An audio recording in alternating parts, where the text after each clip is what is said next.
bienvenue pour cette nouvelle plongée. Aujourd'hui, on va explorer une distinction qui est vraiment essentielle, mais on va dire souvent un peu floue, celle entre un pays et une nation. Oui, tout à fait. On se base sur un dialogue entre une historienne et un journaliste, et la question de fond, c'est qu'est-ce qui se passe quand une histoire commune, eh bien, elle manque. C'est ça. Notre mission ici, c'est de bien saisir cette différence et de comprendre pourquoi elle est si cruciale. Surtout quand ce fameux récit historique partagé, il a du mal à émerger. On part souvent de l'histoire d'un pays, mais la source qu'on a suggère que c'est vraiment l'histoire d'une nation qui soude une communauté. Bon alors allons-y, décortiquons ça. Allons-y. Alors, pour commencer, juste pour être clair, le pays, d'après nos sources, qu'est-ce que c'est? C'est l'entité géographique, politique, administrative, le territoire quoi. Les frontières, l'État. On pourrait dire un peu comme une coquille, non? C'est une bonne image, oui, la coquille. Et la nation, alors, ce serait quelque chose de plus, impalpable peut-être. C'est ça, la communauté humaine. Les gens qui partagent une culture, une langue, des valeurs et, point super important, une histoire commune. L'âme, en quelque sorte, qui vivrait dans cette coquille. Oui, l'âme. Et cette distinction, elle est vraiment fondamentale. C'est pas juste de la théorie, parce que ça montre bien qu'on peut avoir l'un sans l'autre, en fait. Ah oui, comment ça? On voit bien des pays, des États reconnus sur la carte du monde, mais où le sentiment d'être une nation, il est assez faible ou alors très divisé. D'accord. Et à l'inverse, on a des groupes, des peuples qui se sentent très fortement unis par une histoire, une identité, une nation, donc, mais qui n'ont pas leur propre pays, leur propre État.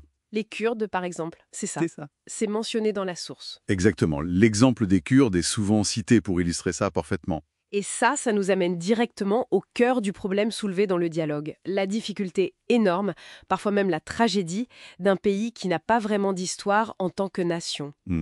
L'historienne pointe du doigt certains États post-coloniaux, avec leurs frontières un peu artificielles, tracées à la règle parfois, qui ont regroupé des peuples sans racines communes évidentes, sans ce qu'on appelle un roman national. Oui, et là c'est un défi gigantesque. Quand ce ciment historique manque, la cohésion nationale est très précaire. Le contrat social, comme on dit, il paraît bancal. Et que font les pouvoirs en place dans ces cas-là, d'après l'historienne? Eh bien, elle identifie deux écueils principaux, souvent assez désastreux.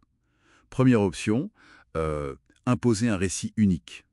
Souvent par la force. On met en avant l'histoire d'un groupe et on ignore, voire on efface celle des autres. D'accord, l'unification forcée. C'est ça.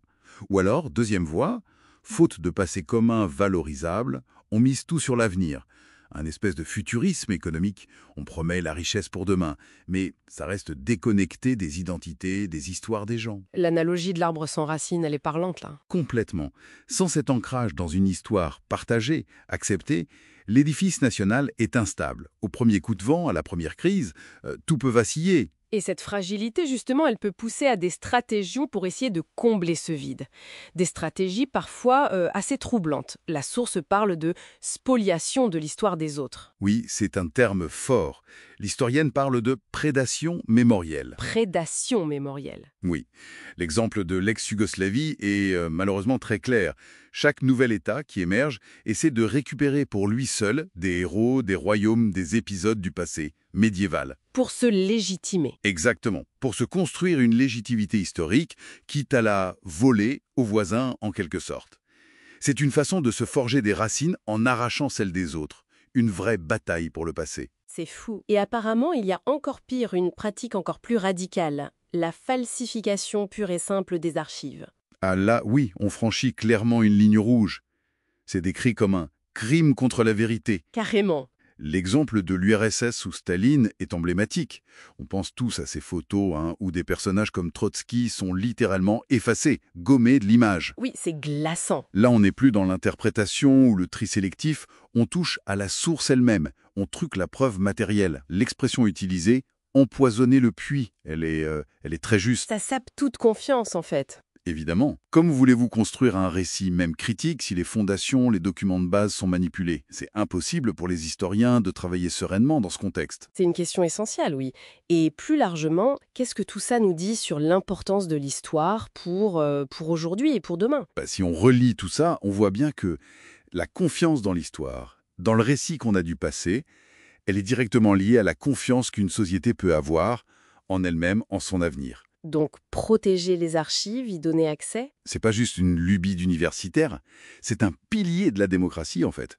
Une histoire authentique, même si elle est compliquée, pleine de conflits ou difficile à regarder, ce n'est pas un luxe. C'est une nécessité? C'est une condition de survie pour la nation, pour le vivre ensemble. Sans cette compréhension partagée du passé, aussi imparfaite soit-elle, une société avance un peu à l'aveugle, comme naviguer sans boussole et sans carte. D'accord. Donc, pour résumer rapidement les points clés de notre discussion, cette distinction capitale entre pays, la structure, la coquille, et nation, l'âme, le vécu partagé. Oui, Ensuite, les dangers vraiment profonds quand une histoire commune, solide, fait défaut. la fragilité que ça engendre. Exactement. Et enfin, les dérives que ça peut entraîner, essayer de voler l'histoire des voisins, ou pire, la falsifier carrément. Des symptômes très graves, en effet. Et pour terminer, peut-être une petite question qui nous reste, pour prolonger la réflexion. Si on voit bien à quel point la falsification grossière, comme effacer quelqu'un d'une photo, est destructrice, ça nous interpelle, non? Sur quoi? Sur notre capacité à repérer les manipulations plus fines, plus subtiles du récit historique, celles qui peuvent exister aujourd'hui même dans nos sociétés considérées comme ouvertes et démocratiques. Comment on apprend à les questionner? C'est une excellente question. Rester vigilant, développer son esprit critique face à tous les récits du passé, c'est sans doute un travail de tous les instants. Un défi permanent. Merci beaucoup pour cet échange passionnant. Merci à